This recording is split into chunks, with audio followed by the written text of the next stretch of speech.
Have you ever wondered what distinguishes the people in the top 1% of a discipline? Is it your talent, your effort, that you are luckier? What if I told you that excellence is not as special as you think and that it is also within your reach? Well, stick around, because in this video I'm going to tell you how you can get ahead of 99% of people, whatever it is you're trying to achieve. Let's see, if you wanted to study excellence, where would you start? I would start with sports.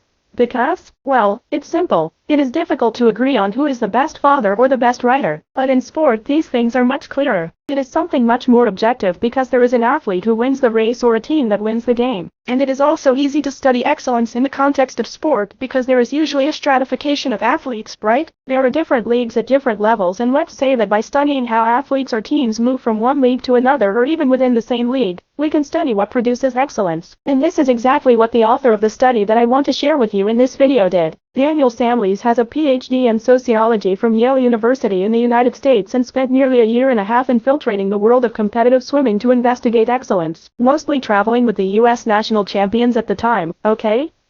Think that we are talking about the 80s and sharing flights, hotels, meals and others with them as a researcher. During that time and the years that followed, he had the opportunity to observe and interview hundreds of swimmers and coaches of various ages and levels, both locally, nationally and globally, including the Olympic team throughout their careers. The objective of his work was to study what produces excellence, defining excellence as superior performance on a regular basis and not sporadically, as it could be, for example, as a result of luck. And his conclusions are very interesting, and personally I have found them super inspiring, and that is why he has encouraged me to share them with you. Many of us have a misconception about what it takes to become the best at something, according to the observations of our friend Daniel, and all this is argued in the article that I will leave you in the description in case you are interested in investigating a little more. There are certain things that do not produce excellence. For starters, excellence is not the product of a personality that deviates from the ordinary. That is, reaching the highest level in a discipline is not the product of being lonely or boring or deviating from the normal life of people your age or even being someone with a lot of self-confidence. The latter, if anything, is an effect of your achievements, not the cause of them. Likewise, and this is very interesting for many of us,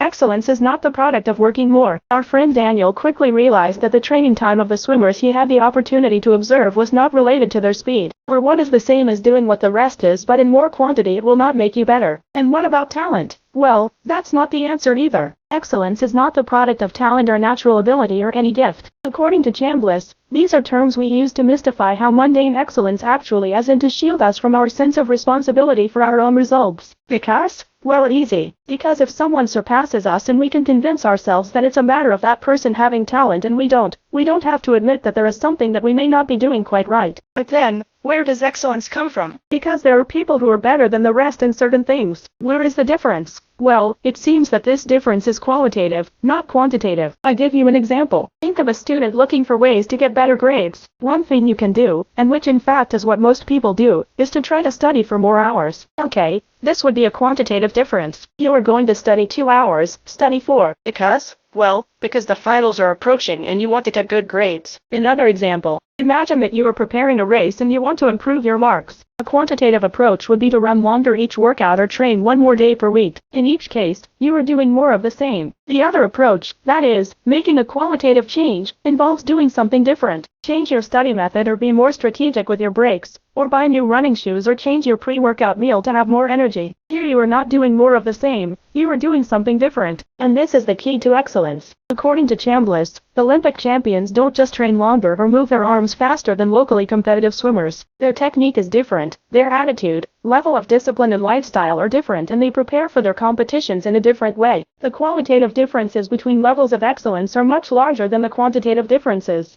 Doing more of the same as someone who is at the same level can put you, yes, a little, slightly ahead, but it's not going to change your performance enough to move up a class and make a significant difference. The only way to truly stand out is by changing your focus, differentiating yourself from the rest. The best student in your class still studies a few hours more than you, or maybe not, but most likely, the biggest difference is not in the study time, but in what this person does during that time, and surely also in what they do while they are not studying. You already know that there are factors such as exercise, stress, sleep and 1,000 other things that affect your academic performance. It all adds up. And excellence is also nothing more than the sum of dozens of small skills and habits that you have had to learn or that you have stumbled upon by chance. And there's really nothing superhuman about all of this, just the fact that all of these actions and abilities, when executed well and consistently, produce excellence. Each one separately makes you a little better, something almost imperceptible, But when you put one over the other, either because you know they work or because things happen that don't depend on you and are just luck, this results in a substantial difference. Excellence, then, is not extraordinary. In reality, it is very ordinary. And the same goes for motivation. You don't need anything extraordinary to be more motivated. It is true that watching a movie or some motivational speech or thinking about a big goal can motivate you in the short term. But that motivation,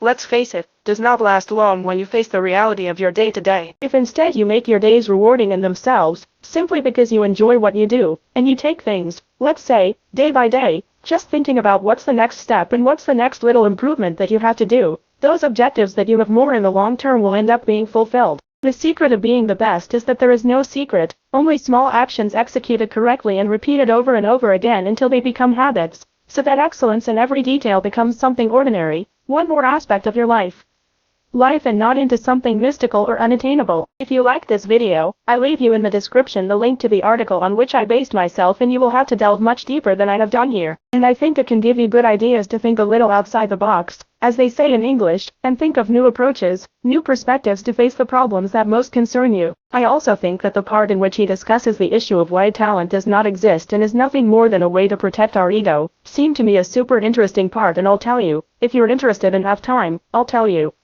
I highly recommend, and it is read in 20 minutes, half an hour. Nothing more from me. See you in the next video.